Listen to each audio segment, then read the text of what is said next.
We have 4 simple rules. Number 1, we don't discuss politics, ever. Number 2, this is not a religious channel, and while you might hear people say, God bless you, or I'm going to pray for you, or I wouldn't have gotten through this without my faith, that's fine. What's not fine is to say, my God is better than your God, or here's why you're not getting into heaven. It's not going to fly. Number 3, we believe wholeheartedly if you can't control your tongue, then you can't control your life. So while on board, there's not going to be any cursing in the live chat. Period. And number 4, there is no room for mean people on the lifeboat. Because we discuss very sensitive things from people's past in our group setting, we got to protect those people. The only way they feel confident and comfortable discussing those things is in an environment that is free of trolls and mean people. So if you're a mean person or you're a troll, we're going to block you for life. And if your account happens to be less than 24 hours old, we're probably a little suspicious right from the word go. Why? Well, because there are people in this world who enjoy being cruel solely for the sake of being cruel. It's not going to fly here.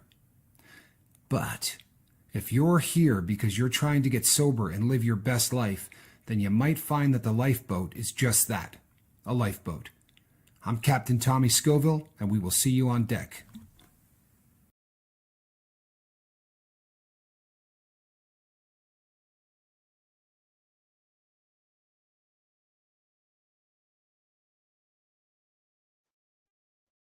Hey everybody, I'm Captain Tommy Scoville, and you're on the lifeboat.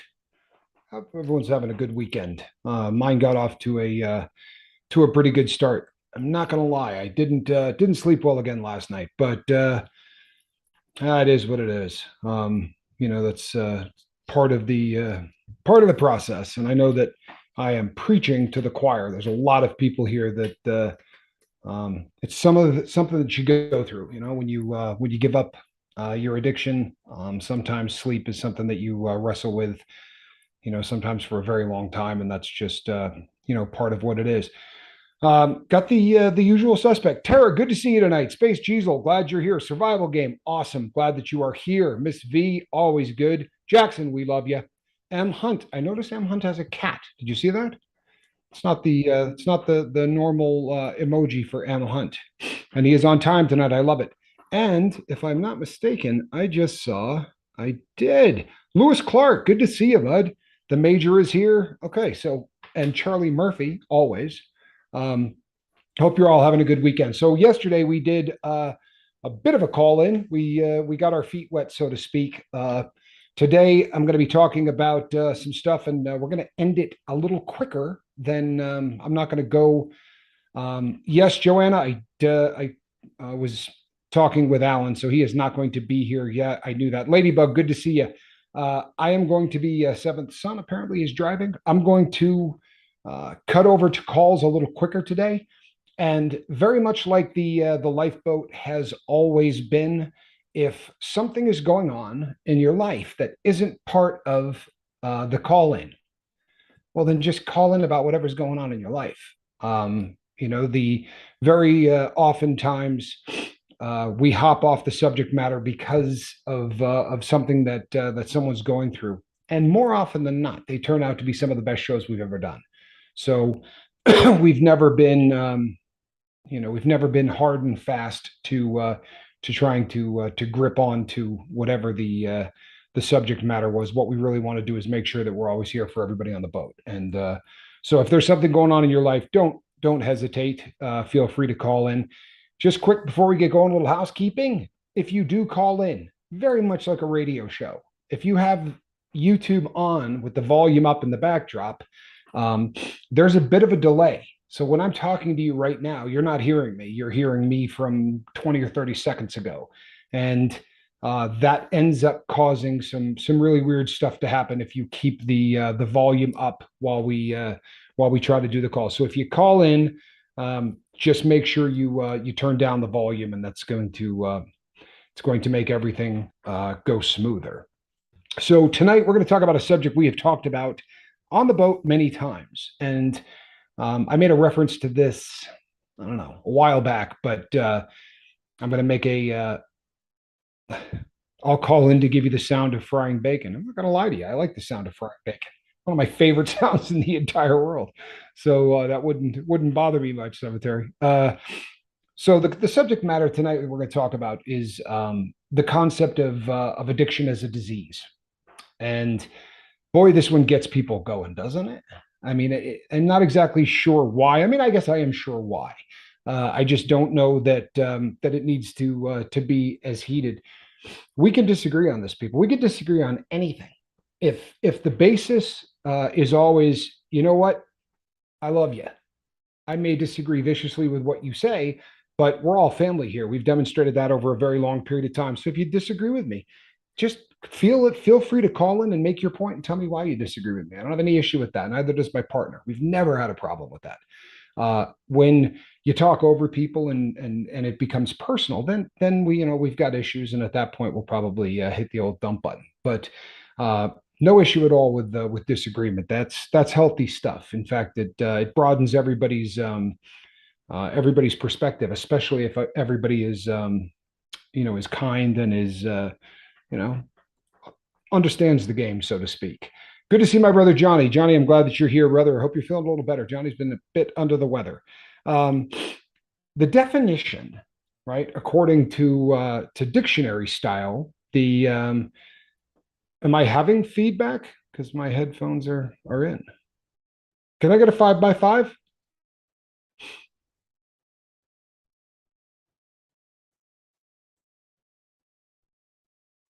Okay. Oh, I got you. That makes more sense. I'm sorry.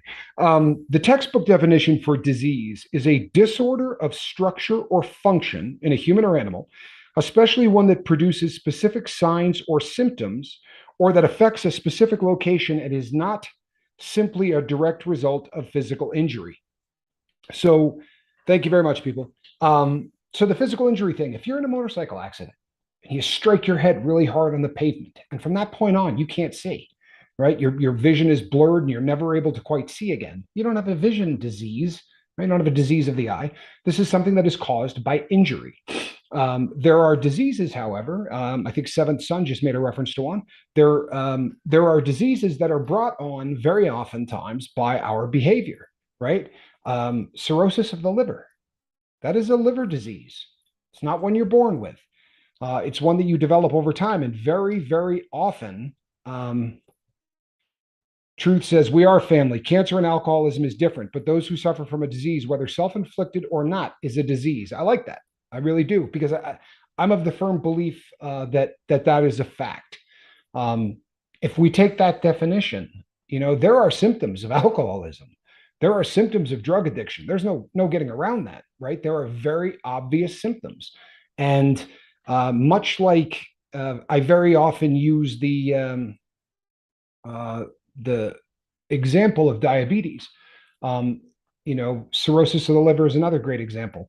The reason I like diabetes is because two individuals, right? You have 50 people in a room, and say three or four develop diabetes from their lifestyle. Everybody in that room can have the exact same lifestyle. Why is it that one person develops into diabetes and one person does not? Because although it is a disease of choice, right? Bad choices that we made bring it on. You have to have a predisposition. And everyone in the medical community will tell you that there is a verifiable, undeniable genetic link with addiction. If your mother and father were both addicted to heroin, the odds that you're going to have a very difficult time controlling opiates is an absolute fact. This is something that has been studied many times, and and in many places and in many ways. So in the very beginning of the lifeboat, when we talked about this, I backed off of this because it ruffled feathers. But if I do back off from this, I'm doing a disservice, and here's why. Uh, if we say that this is a disease, the people whose feathers get ruffled because they say, "Look, cancer is a disease, and you didn't choose that. You chose to do drugs, and that's why you became a." I get that, right? I get that. We're not debating that. There are many diseases, the vast majority of which you do not bring on by any of your habits, right? Those are diseases that happen just because they happen, and we do understand that. But there are diseases that can be brought on by things that you do, and we believe that addiction is one of them. And the reason that it is important that we frame it as a disease is because it's really kind of twofold. Number one of the real pushes for this was because if it's not a disease, then your insurance company just simply doesn't need to treat it, right? I'm not, hey, you did this to yourself. We're not treating this. Yeah, sure, it's a disease. Sorry, you drank too much. That's on you. And uh, so the other aspect of it that is really huge is that if we treat this as a disease model, right, then um, the drug addiction or the alcoholism loses a stigma that keeps individuals from seeking out help. One of the biggest things that we fight in this game of trying to get people sober is that um, is that many individuals are going to not step forward because of how they're going to be treated. They feel like a leper. They feel like an outcast, and they feel like a failure. By going with the disease model, sure, you don't give somebody a pass. This is from the very beginning. I've always said that I believe it is a disease of choice. The choices you make. Now, if your predisposition made you a an addict or has the potential to make you an addict, and you don't ever use, doesn't mean that it's not lying dormant somewhere in your body. It just means that you didn't make the choices that were going to bring that on. And the exact same thing can happen with diabetes, right? You have a predisposition, and a lot of the people in your family have diabetes, and they all lived a lifestyle that brought that on. However, one person in the family said, you know what, I'm terrified of this. So I'm going to exercise more. I'm going to avoid sugary beverages. I'm going to avoid sweets. I'm going to cut sugar out of my life. You're not going to get it. Even though the genetic disposition is there for that, it is a disease of choice. I'm not looking to give anybody a pass, especially since the mantra here is own it. You need to absolutely step up to the plate and say, you know what, I'm taking responsibility for my part of this. And without that, I don't think. I shouldn't say I don't think you can heal. I think it's going to be a much harder road. I think it really is. The start of success for most people that I've seen is when they say, "You know what? I did this. Uh, I absolutely did this, and my bad habits brought this on." I believe I read back there that M. Hunt was on. I can't remember what it said. How many weeks? Hold on, let me check here because this was 5 weeks no alcohol. Brother, I'm so proud of you. I honestly, it takes my breath away. It really does. It's awesome. You're one of the people on the boat that you just were so open and honest from the first day that you came in, and you were fighting the good fight. And every time you stumbled, you'd come right here and immediately tell us. And it's pretty damn awesome to hear you come in here and talk about how many weeks you got under your belt. And the one thing that I can tell you is a lot of it is going to get easier. It's never going to be easy street, but the longer that you're clean, the more that the brain starts to rebuild some of those neural pathways and to start changing the reward center of the brain to work um, in a far more productive manner. Right, the striatum gets reprogrammed, and the default setting is no longer grabbing a drink. It's going to get easier for you, bud. So just keep it up, man. You're doing fantastic. Keep it up. Really proud of you. Ryan 48888 is back in the lifeboat. I just can't get over my girlfriend breaking up with me for her ex. I'm a former alcoholic, but I just keep smoking cigarettes and drinking tea. I want to stop smoking. Um, you know what? Getting over anything like that is whether you're someone who has struggled with drugs or alcohol, or whether you're an air quotes normal person, it is a very difficult thing to deal with that. DJ Daddy O, Mr. T is in the house. Good to see you, Mr. T. I'm glad you made it live. Um, so I don't know that I would beat myself up over the fact that it's difficult for you. And I've talked pretty openly about what happened to me with my ex-wife, and the finding out that who the someone else was, and it was somebody that I knew really well, and it made it more difficult. I think that's human nature. If the unknown, if the person that you care about runs off with an unknown, you can sort of create something in your head where, the guy looks like Shrek and has, moles and just really doesn't look the type. And it's more painful when you can put a name to the face and all of the things that comes with that. But you know, and you've been super articulate about it, so you know exactly how much better you are as a person when you're sober. You know how much more productive you are. I would say just keep doing what you're doing, man. It's you're never going to regret it. Nobody has ever said on their deathbed, boy, if I could do it all over again, I think I'd have let that addiction go 2 or 3 more years. You know what I mean? I wish I could have stayed strung out, maybe just another decade before I got clean. It's never been thought because it just doesn't make any sense, right? It's such a destructive part of our life. You're not going to regret it, bro. Just keep doing what you're doing, and when you start feeling those frustrations, come here. Come and talk to us. You can even call in these days and talk to us. Lady Fiona Crispin, good to see you. Glad that you're here. Hope things are good down under. Um, so yeah, I'd like to hear. I'd like to hear your opinion either way. If you agree with us on the disease model, or if that offends you, goodness, I almost pulled that thing right off the tripod. If you agree with the disease model, we'd like to hear about it. If you disagree with the disease model, let us know. We're not no one's going to get upset about this. There's room for debate on this thing. I think there really is. But it's yeah. So if you look at the top of the top chat right now, you'll see a blue box. That blue box is the call-in number, so to speak. And if you click on that, it's going to Full of Hope says disease. I agree with you. That's my stance. And I probably should say this because I don't know whether or not I've ever mentioned this, but I was vehemently against that as a concept. I really was. For a very long time, I was the guy that used to scream the loudest about that. It's not a disease, man. Cancer's a disease. I know all of the arguments other people say. I used to.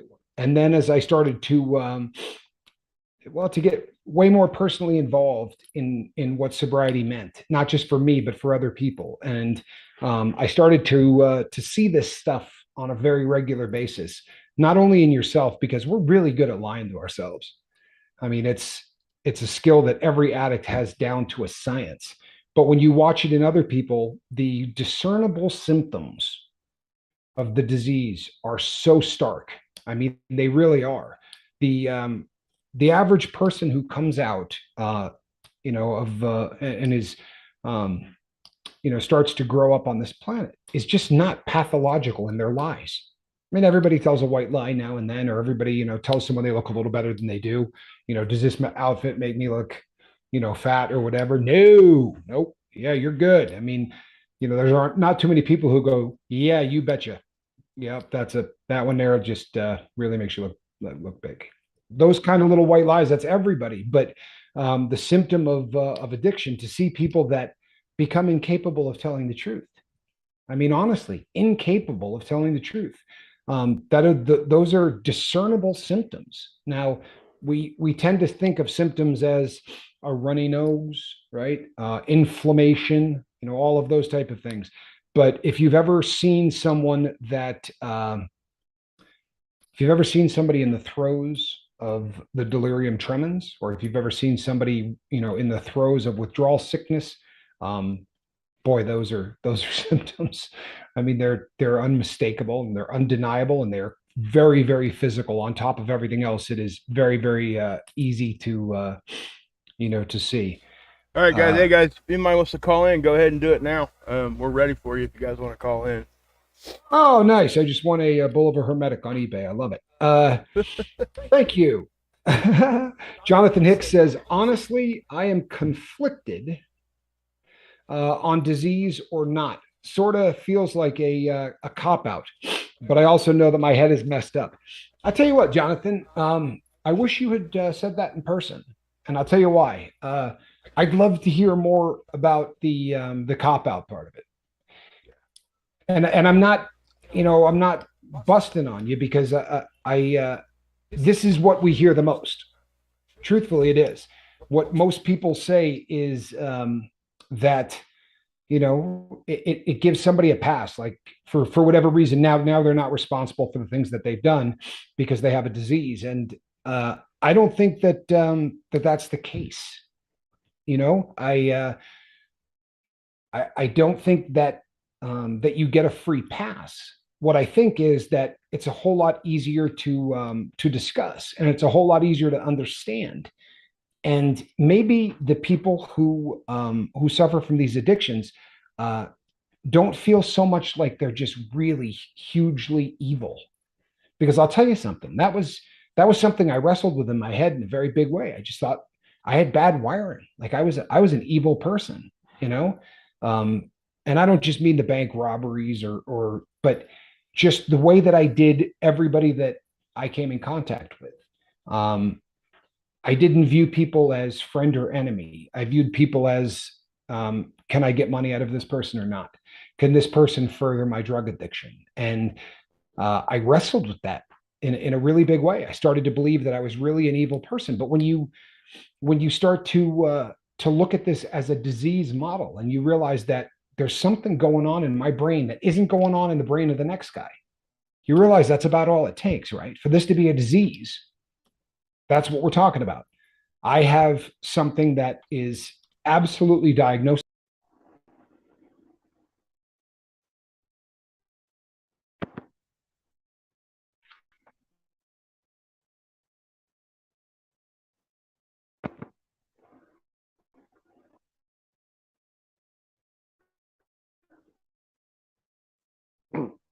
Okay. Not sure. Not sure how that happened, man. Uh, Yeah, I'm here. I can see y'all. Oh, okay. Well, Hey, welcome to the lifeboat. yeah, man.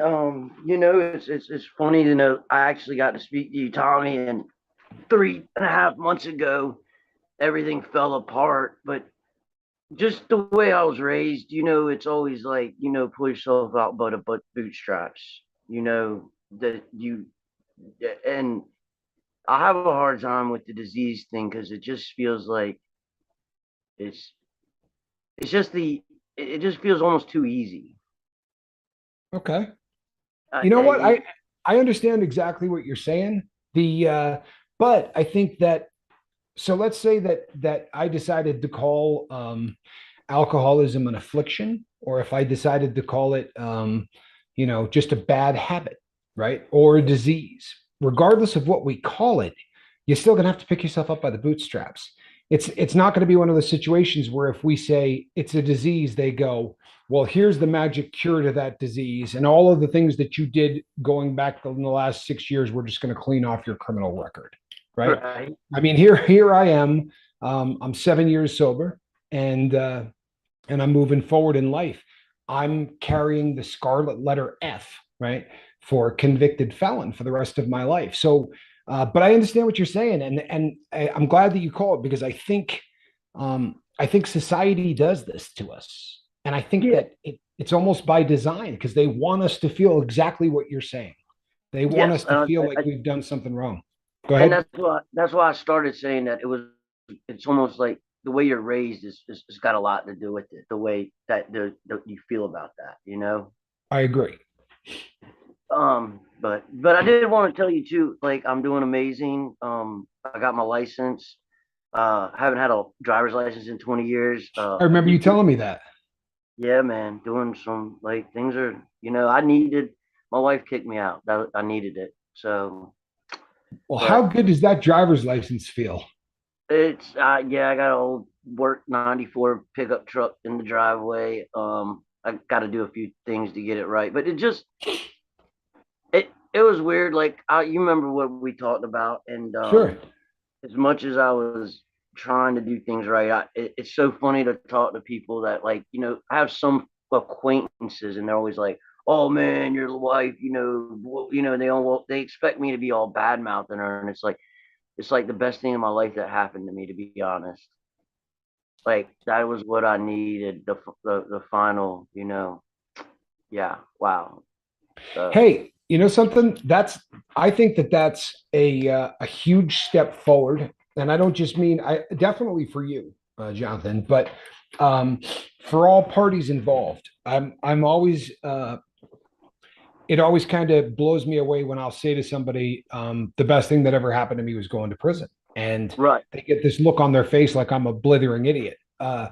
But sometimes like we're as addicts, as people who have that disease, one of the symptoms is that we're so creative in how we manipulate people and how we can manipulate the truth, right, and just tell lies, that things can get really really bad, and we always seem to tiptoe right on the edge of that rock bottom.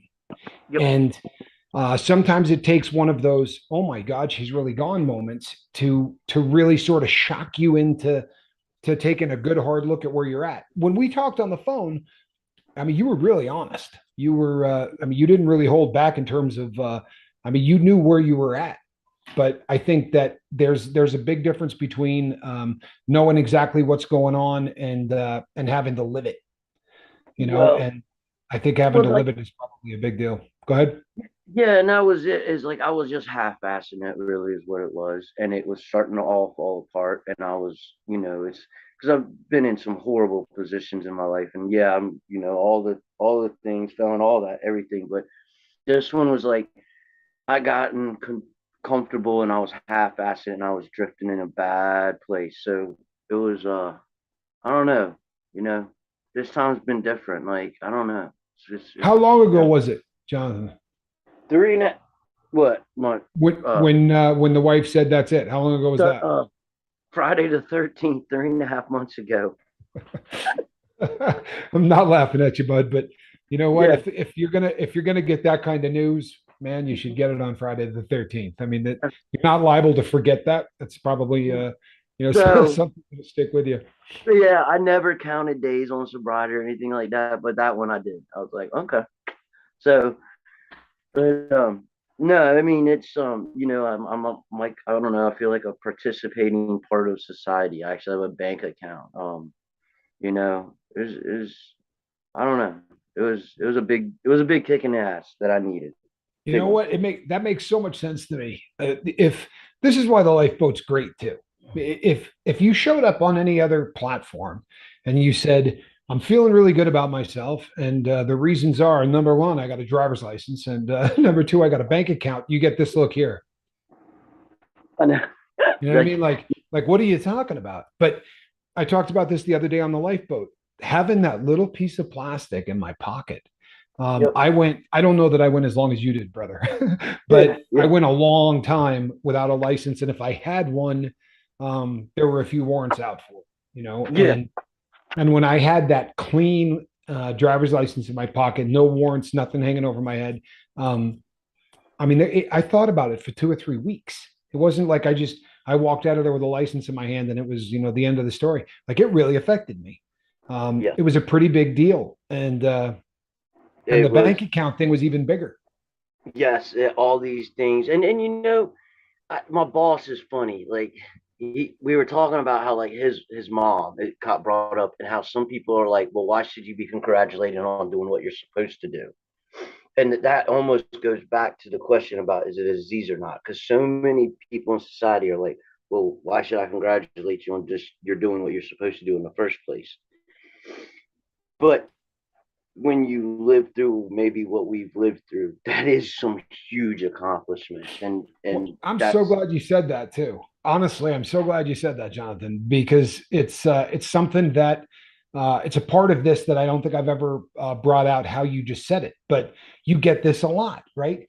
yeah, And as somebody in sobriety, whether it's a driver's license or a bank account, or saying to somebody, "Hey, man, I'm celebrating my 1 year sobriety," and a lot of people will high five you, they'll give you a pat on the back, and you'll get these people that will say exactly that.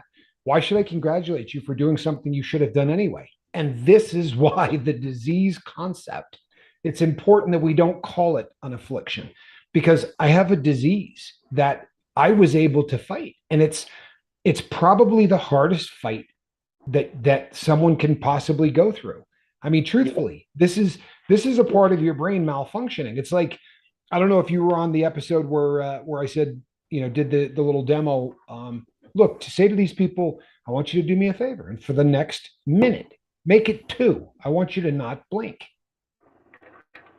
because they're going to sit there and they're going to hold it for a minute. And then you see that look on their face. And, now their eyes start to dry a little bit and they can feel the lids getting heavy and they're starting to do a quiver. And that's what it's like for us. There's a part of our brain that is trying to blink, right? But the blink isn't a blink. It's you need to go feed this addiction. And And that's it's part of it is because it's in mental. I think that it's not visible, and that's where like the trouble lies with other. The society doesn't. They're like mentally, they like get over it. It's something that you don't physically see, but mentally you cannot. They're like you can, but it's yeah. you, It's a hard one. That is a hard one. no, there's Right. no question it is, but I think with every subsequent generation, right?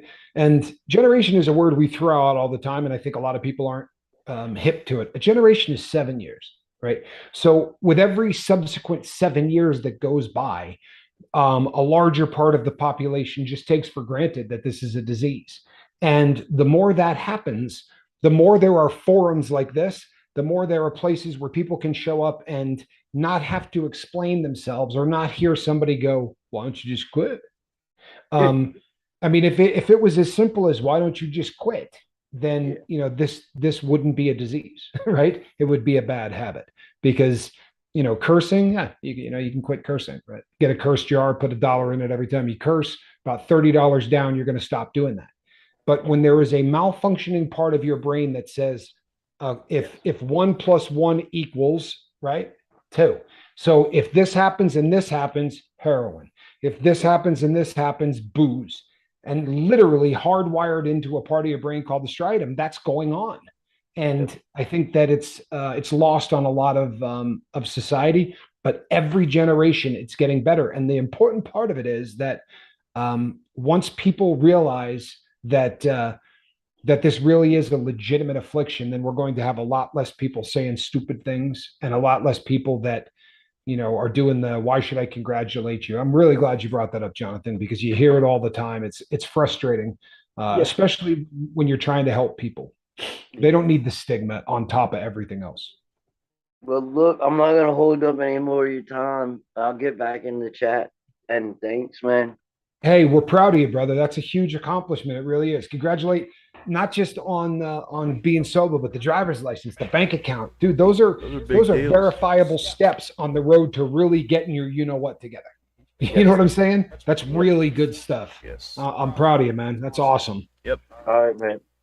See y'all. And thanks See for you, calling John. in. That was a great phone call, Yeah, man. thanks, brother. Chi Chi, glad that you are here.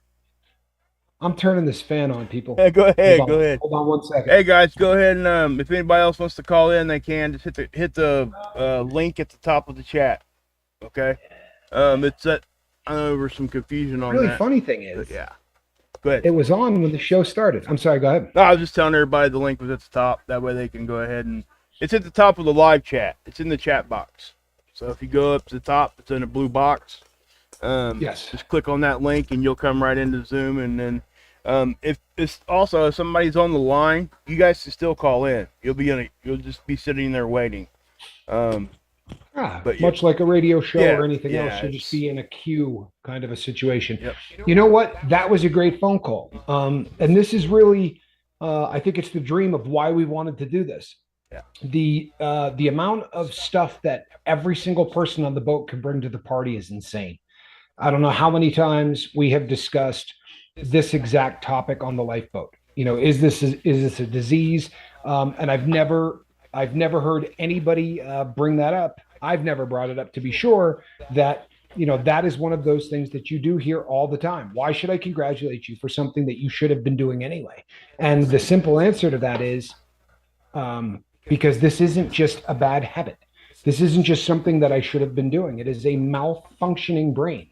No one would ever say to somebody, why can't you just process out the sugar in your body? I mean, you need insulin. You weakling. Yeah. And the more that people understand the disease model, the less we're going to hear people say things like, why can't you just this, or why can't you just that, or why should I congratulate you? You're congratulating me because I'm overcoming something that is hardwired into my brain. right? I literally had to reprogram my brain. And in order to do it, it had to be baby steps. It had to be just what he was just talking about, going and getting the license, and he had to hit rock bottom. When I spoke to him on the phone, he was one of the most honest cats I've ever heard describe their addiction. Like, he didn't pull any punches. He was, I mean, viciously out there in terms of who he was and what he was doing. And to hear him say, well, I was kind of half-assing it. He certainly wasn't half-assing it with me. And if he was, then boy, honesty would have scared me, because he really was, he was pretty honest with me. Yeah, That was no, great. that's and that's an important step too. Is being able just to be, bam, just completely just so transparent and honest that you know you can't lie. Yeah, it's owning it. Yeah. You know what I mean? It's owning it. And like he was saying, people, you hear the lift yourself up by your bootstraps. You still have to do all of the things that they're going to tell you to do. I just want them to know that what you're doing is a far bigger undertaking than just this. If you have a you go to a doctor and the doctor says, this is a disease that you have. In order to beat this, you're going to have to lose 130 pounds. And you go and lose that 130 pounds. There's nobody that's going to say to you, why should I congratulate you for something that you should have already done? They're going to go, good Lord, you beat that disease. When Alan Ballantyne came on here and said, my A1C is now so low that I'm no longer considered diabetic. I mean, everybody that hears that just wants to scream. That's the coolest thing in the world. But to be able to get to a point where you get up and you get through 24 hours without going back to something that your brain is telling you to do every single minute of that day, that's overcoming a huge, huge medical affliction. And I think that without calling it that, we sell ourselves short. That's my humble opinion. I think a lot of it can be related to like environmental diseases also. We didn't, a lot of people, what they call that, black lung from the coal miners. Absolutely. Yep. Great example too. Yeah. When people used to work in the coal mines, it was really a form of lung cancer, but it was black lung. The coal dust that they inhaled in, those guys had a really, really short life expectancy. And then the same thing happened at the plants that were, doing shipyards and things like that, because they used asbestos for everything. Yep. And, mesothelioma is not something that you're going to get from birth. You're going to get it from the environment that you hung out in, right? If you were not hanging out around asbestos, you're not going to get mesothelioma. And much in the same way that if you're not hanging out around drugs, you're not going to get the disease of addiction. That's really a pretty cool point, Mark. Yeah. I think it's good, 'cause that's what we're doing. We're changing our environment. I mean, it's basically what you're doing when you're doing drugs. I mean, you're changing your body's environment at least. Yep. People, places, and things, right? Yeah. And I tell you what, they nobody looks at those guys all funky. No. They're trying to help them. And that's how stupid it was. If you hadn't have picked that job there, you wouldn't have got that. Why should I have to take care of you because you were because you decided to go down into a well and into a mine and mine for coal. Yeah. It really is amazing how addicts are treated, and a lot of it. I mean, let's be really honest. Drug addiction and alcoholism brings on behaviors in a lot of people that are reprehensible, and because of that, you're not just being hated or being treated poorly because you're addicted to drugs. You're being treated poorly because someone at some other time, while drunk, said this. Someone at some other time stole money. Every single addict that came before you is part of what you're judged with. Yep. And it really is another thing that's kind of unique to this affliction. You wouldn't judge every single person who had diabetes exactly the same, but all drug addicts are basically just considered, second-class citizens. And if they're going to get help, they should get it on their own. There's no reason that we should be going out of our way to, to allocate money to this or anything else. By the way, I have gotten a lot of emails recently. Stacy Michael sent me a great one. Alan Ballantyne sent me an amazing one. I think Fiona might have as well.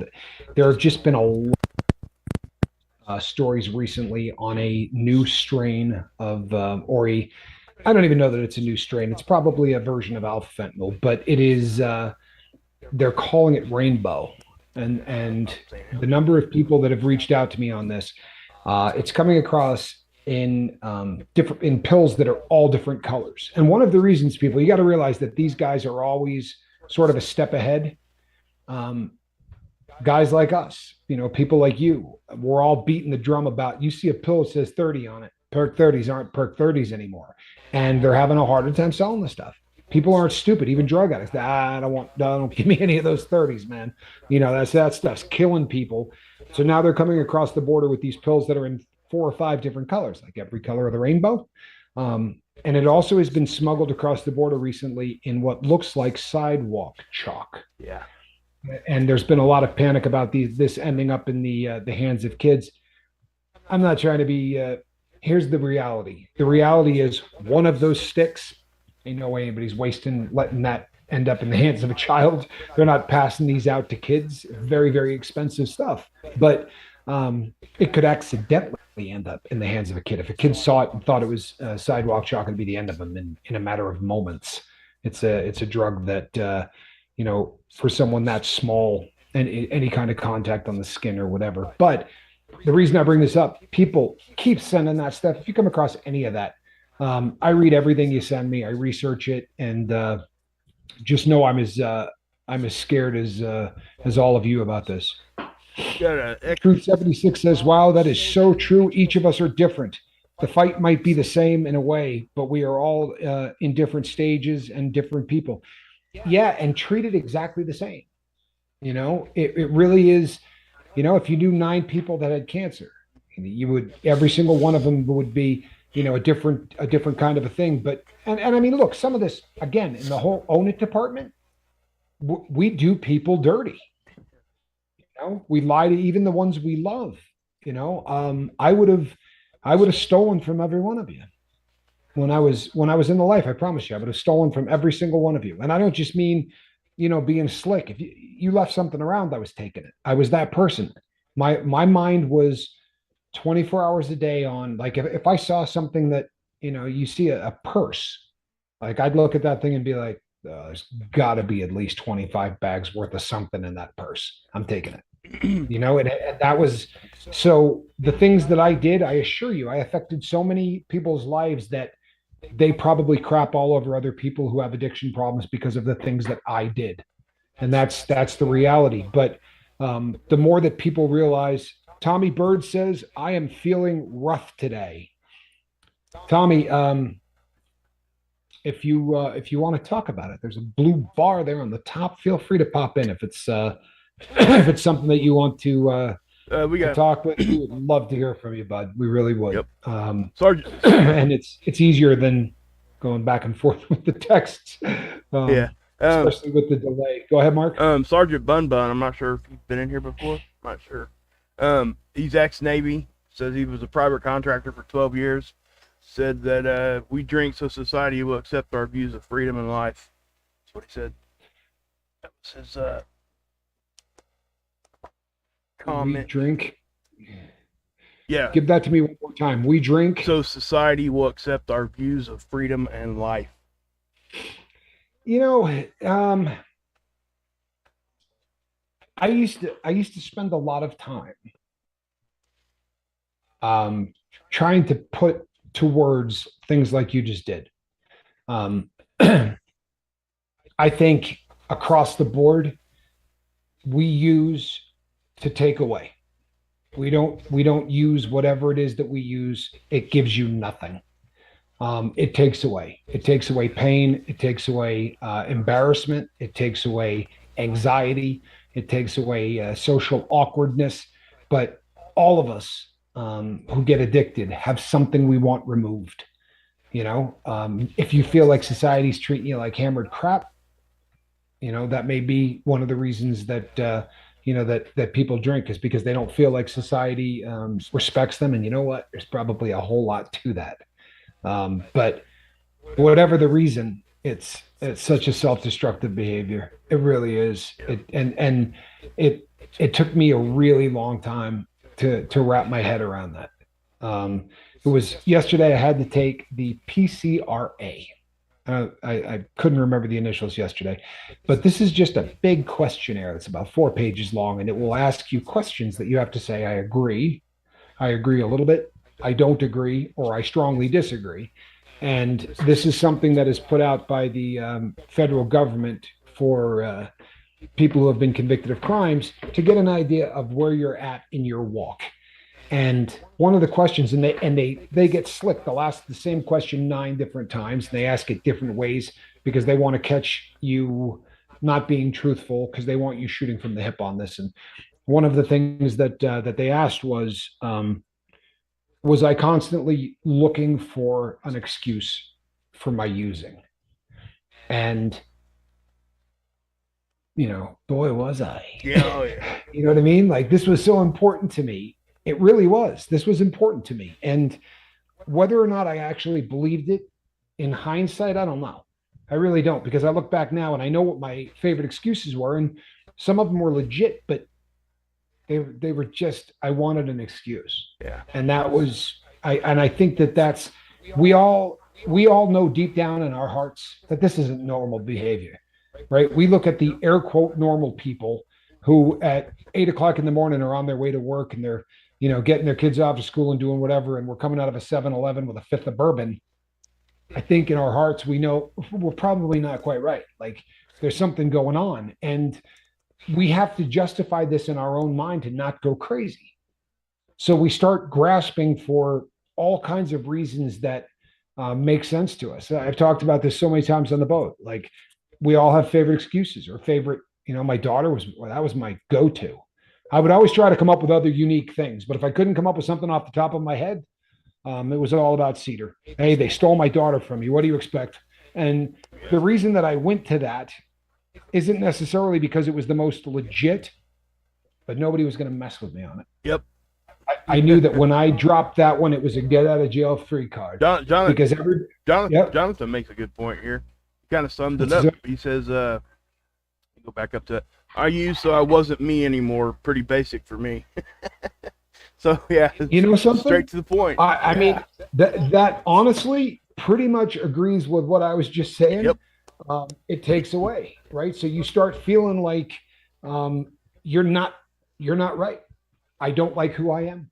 So you start doing drugs or drinking to take away that feeling. It's always, I think I told the story. It was a really long time ago, but I was hanging out with some people. We were getting ready to do heroin. And at this point, I really kind of had, as much as you can have your life together and still be shooting heroin, you know what I mean? I still had a job. I still made good money. And the guy that was going to get the dope for us was closing in on 70. He was a really old guy. At the time, I thought he was an old guy. Now I'm closing in on 70. But he was, and he said, as I sat on the couch and I'm cooking the stuff up and everybody's getting ready, they got their works out or whatever. And he said to me, hey, so what does the needle take away for you? And I was like, what? And he's like, taking away something, brother. What's the needle taking away for you? Yeah. And I remember I treated him like he was nuts, but I never forgot it because it really, that's really what it boils down to. There's something you got to get rid of. And there's something that's, and the best part of sobriety, people, is not just not using. It's figuring out why the hell you were using, right? Yep. And when you can get a handle on really what you're trying to take away, you're not going to go back. You're not. If you can deal with the issue, then your biggest why is gone, right? The biggest why I did dope, once that is ironed out, then it's a process. You're not figuring that out on week 2. On week 2, you're trying not to do this one, right? Yeah. But over the course of a couple of years, I think this happens to most people. You start to figure out exactly, why you were doing what you're doing. That's big stuff. Yeah, that time is different for everybody. The timeline and when you start to feel better, when you start to do this or do that, it's all different for every one of us. No question. It is never the same for 2 people, and that's another one of the reasons why it's somewhat frustrating when every addict is treated the exact same way. Exactly. Yep. Because every story is so different. At the same time, they're all the same, yep, but they are so different. Well, the insurance companies do that.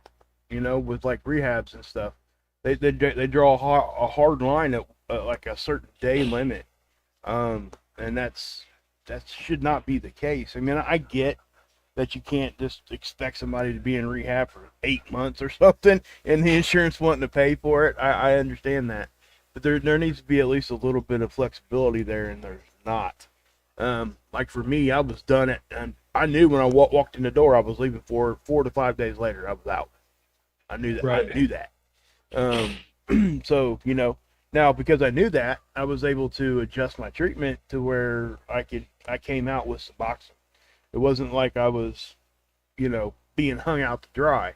Now, a good doctor also, and I hate to say it like this, they're going to know how to manipulate that system to give you the best shot. And that's all we can hope for is that they give you the best shot. Yeah. You know what I mean? Yeah. Hey, we got two comments within what an inch of each other that is just really I mean, actually three. Joanna W says, yes, Tommy, you've got to reconcile with your past too in order to stay sober. Amen. The next comment is, I'm learning to love me again. There is a purpose for each of us. Tommy, you have helped me. Mark, you have helped me. This boat has helped me. I love that comment. I couldn't love that comment more. To hear anyone say that they're starting to love themselves again or like themselves again, then the world is doing what it's supposed to do. Yep. And then Jonathan Hicks says, and said this, he had to be typing this at the same time. You realize that.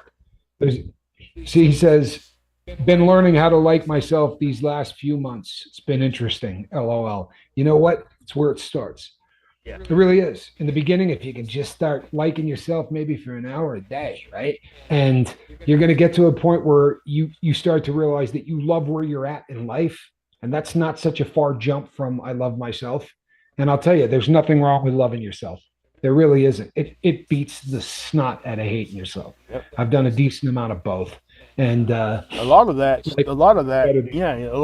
it comes from, starting to apologize to the people you did wrong.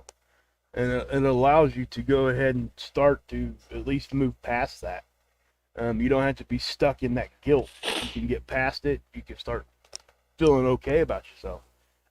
That's honestly an amazing point. And we've talked about this so many times on the boat. One of the biggest stumbling blocks we have, especially in the beginning, is getting over all the things that you did. One of the things that the needle or booze or anything else takes away is the guilt what you did the day before, right? I mean, with heroin, it's huge, right?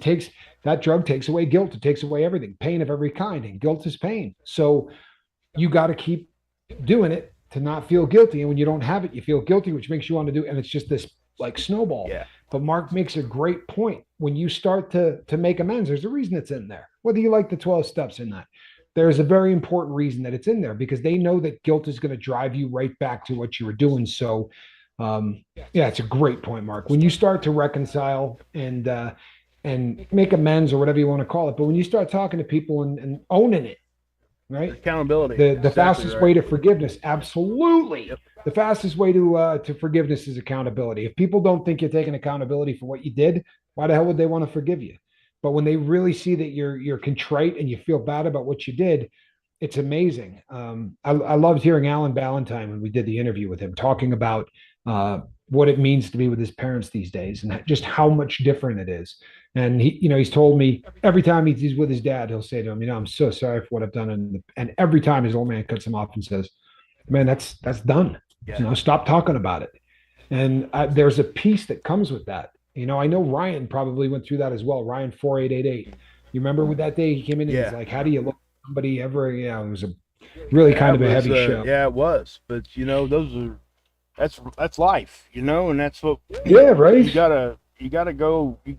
If you're not moving forward, you're moving backwards in addiction or recovery, whatever you want to call that. But you can't just stand still. You have to be pushing forward. You have to keep moving, and the way to do that is, again, whatever you think you need to do, go do it. Don't wait. Just go do it. What are you waiting on? Full of Hope has a great one here, Mike. Go for it. It says Outrageous World. In Ireland, the clinics do not want you to become institutionalized, and so only feel able to stay clean within that environment. So it is a Monday through Friday and meetings at the end of the week. What do you think? Doesn't sound too bad to me.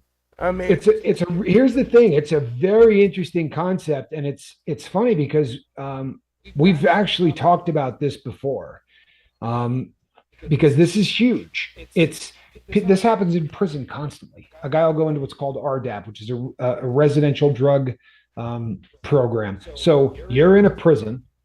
Inside the prison is like another prison, and those people aren't allowed to associate with anyone on the regular yard. And they've really isolated you so much that most of these guys crash and burn when they go from there to the regular prison yard.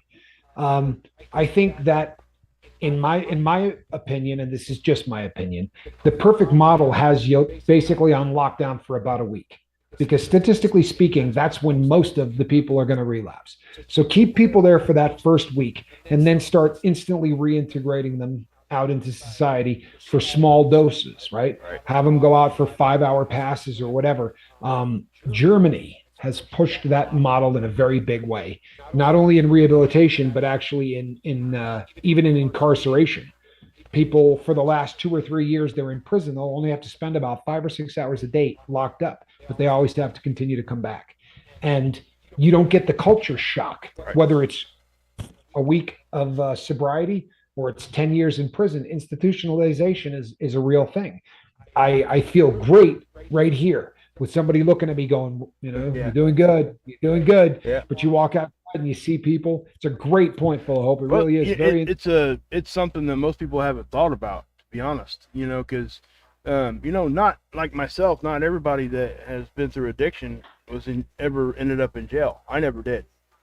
Right. So you don't understand that until you could kind of.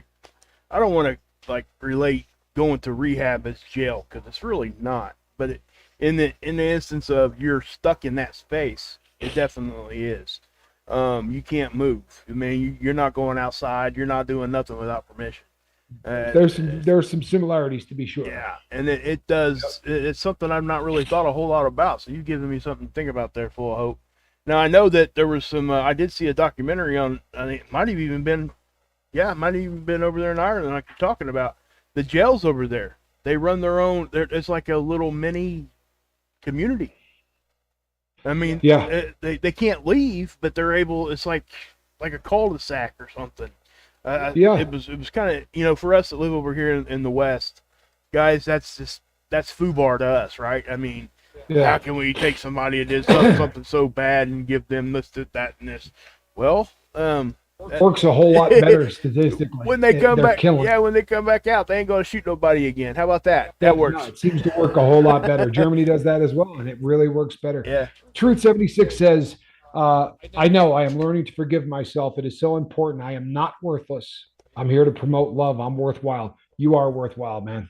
True story. You're a great guy. And you have been such a huge part here on the lifeboat. So many times, um, things you've said here have touched people, and that's a huge thing, man. You're damn right you're worthwhile. yep. Don't ever think you're worthless because I promise you you're not. And there was one other one that I saw that I really kind of liked. Where is it here? Tommy Bird says, I wish I could have developed a more positive relationship with my mom before she passed. We were in a good place, but we could have been better. I've said this before, and there are people that laugh at this, and there are people that have actually taken the time to do it, and it is cathartic and it helps. I promise you it does. Write your mom a letter. I promise you take my word for this. I know what I'm talking about. Okay. Write a letter to your mom. My dad's not here. If I feel like, I wish I had said this, write mom a letter and get everything that you wish you could have said out. There are people on this planet, many of them, who will believe your mom knows exactly what you wrote on that letter. But whether or not she does isn't important. It really isn't. What's important is you're going to get it out. And once that has left you, there is something very cathartic about it. I'm of the firm belief she's going to know what you wrote. Yeah. It's just my personal opinion. But it doesn't matter one way or the other. What matters is that anytime you have a feeling just like you described, and the way you said it, I wish I could have, right?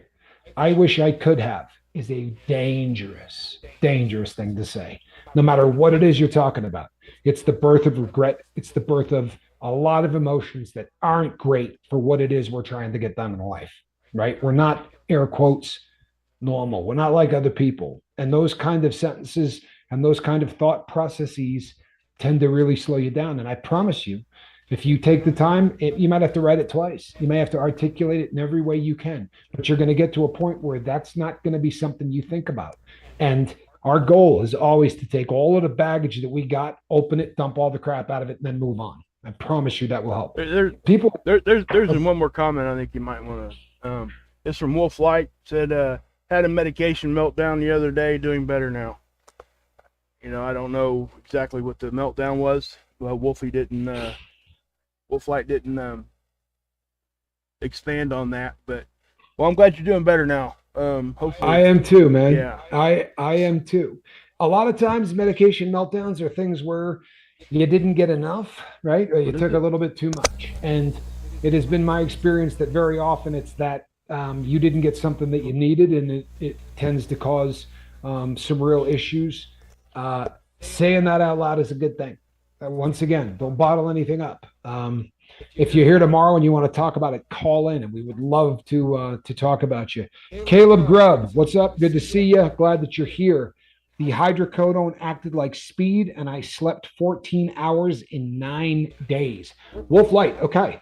You know what, Mark? We're going to run a little go late for it. I want to Go for it.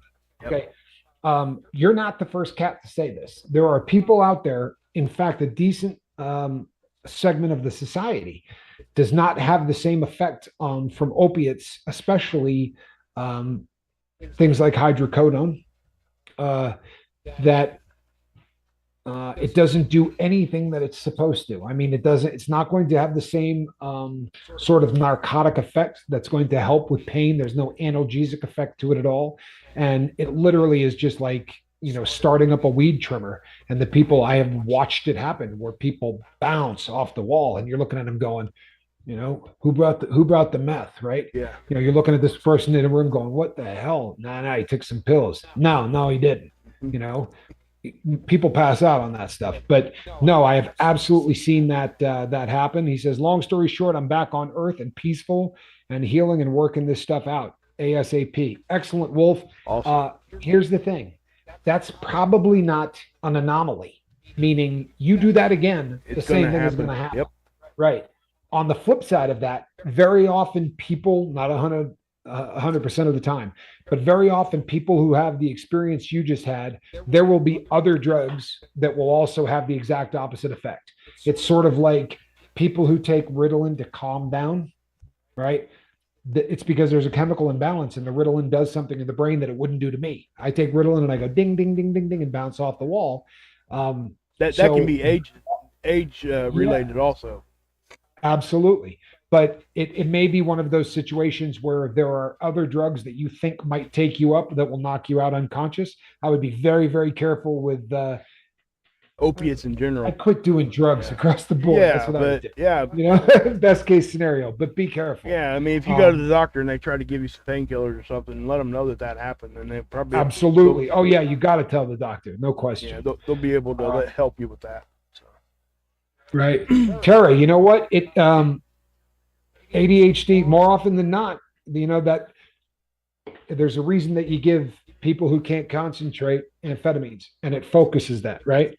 But for the rest of the world, it doesn't just focus; it hyper focuses, and we become tweaked. And but it's a great drug for people that need it. It's not such a great drug for people that don't. That has been my experience. Well, most drugs are like that, and we're just of the mind, and that our biology, our brains, most of us that are addicts just can't handle that, and that's it sucks for us. I agree. But we can move on. No, I agree with you. You got to move on, man. I agree with you. Got to know it and move on. Now, before we end, this is what we're going to do, people. The reason I look so young is because I don't take any medicine for it. Well, good for you. See what this stuff does to you? Holy mackerel. All right.